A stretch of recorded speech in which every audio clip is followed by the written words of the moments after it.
Hey guys, you're watching Daniel Gian React, and today we're going to check out the trailer for Hamid. But make sure you stick around for our discussion afterwards, and also this weekend we're going to be doing a full review of Uta Punjab, releasing it on YouTube Premiere. It's a new feature that we get to mess around with where you guys get to join a live chat during the video. The video is not live, but it premieres live. And we get to join you in the chat. And basically we get to all watch it together. Hamid का मतलब क्या होता है? हामिद कहते हैं अल्लाह की तारीफ करने वाला। पर मैं तो कभी अल्लाह की तारीफ नहीं करता और मैं उन्हें जानता भी नहीं। हामिद क्यों बन? यहाँ तो नहीं आया।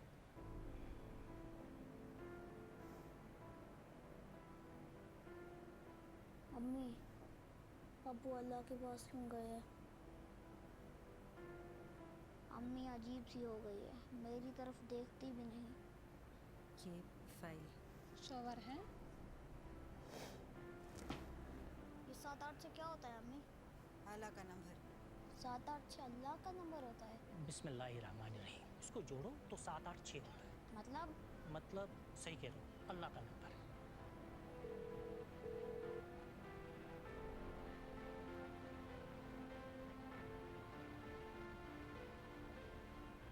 आप अल्लाह बोल रहे हो ना? तुम अल्लाह को फोन की हो ना? हाँ। तुम अल्लाह ही बोल रहे हो, बोलो।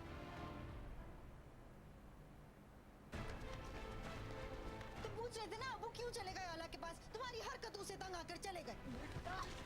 थक चुके हैं हम वो दिन का भार लाद कर घूमते हुए।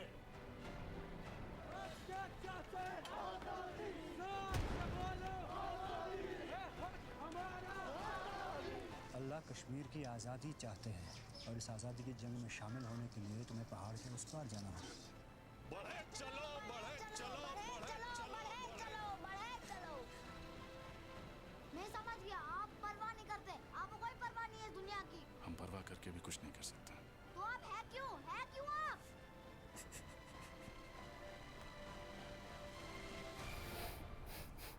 I'm sorry. क्या नाम बताया था तुम अपना?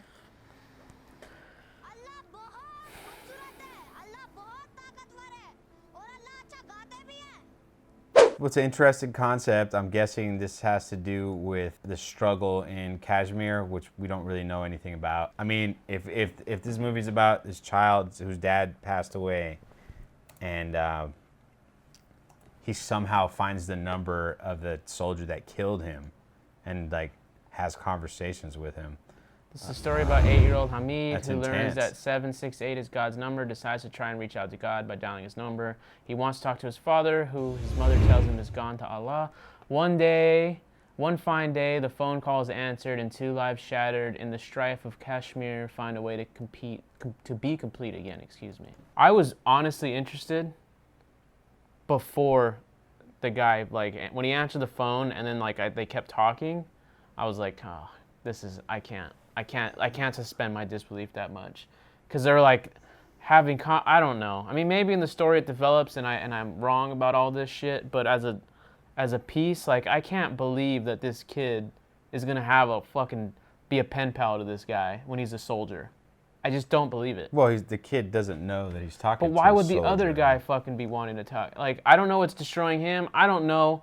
But I'm just saying, like, it seems like I can't suspend my disbelief that much. That's really what it comes down this to. reminds me of is like Israeli-Palestine conflict. It reminds me of fucking the Salman Khan film, which is why I can't really buy it. Oh, Bajrangi Bhaijaan? Yeah, it does. I didn't get that tone at all. This seemed way...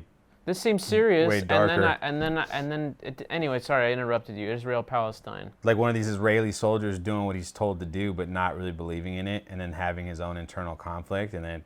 what do you know? Someone from the other side reaches out to him, and he's pretending to be Santa Claus, basically. He's eating the cookies under the tree in a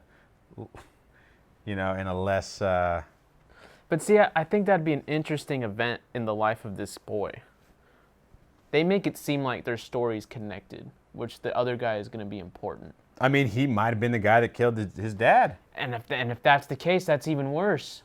That's even worse for me, because out of all of the numbers, that's the number. I know it's a story, and we haven't seen the movie, but I'm going off with the information I saw in the trailer, and I don't. This is a 100% pass to me. It looks fucking ridiculous. It just does. It's a pass for me because it's a little too depressing, kind of. For that's as someone who has who is a father who has a small child. I don't know if I want to watch stuff like this about someone losing their child. So I'm not as bothered by the actual story. The events, the stories. The unrealistic nature of the story that bothers you doesn't really bother me as much. And it could be realistic. It could happen, but it's improbable.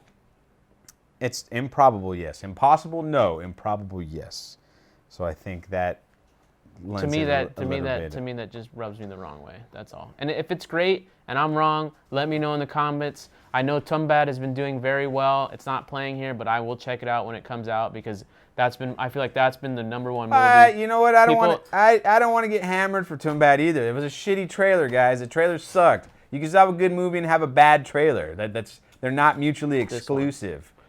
So like. No, I'm saying I'm willing to give it a chance now that people saw. But I mean, if I saw the trailer right now, I'll say the same damn shit. It's not enticing. It doesn't give you any reason to want to go and see it. If anything, if we watch the movie and it's good, we can explain why the trailer's a piece of shit based on the good movie and break down how a better trailer, whatever. But anyway, pass for me, Pastor Gian. I know we're going to get hate for it, or I'm going to get hate for it. Directed at me. Before we get going, by the way, it says the film's in Urdu, and I know they speak Urdu in parts of Pakistan. So what region, well, I guess it takes place in Kashmir. Do they speak Urdu in Kashmir? Let us know. It's just, not necessarily related to the film, but I just like to know these things. It's interesting to me. Anyways, direct all your hate towards Daniel. This is Daniel. Dr. Dan Trujillo on Twitter and Instagram. Like, you can send him dick pics and stuff. He loves it. And we will see you next time.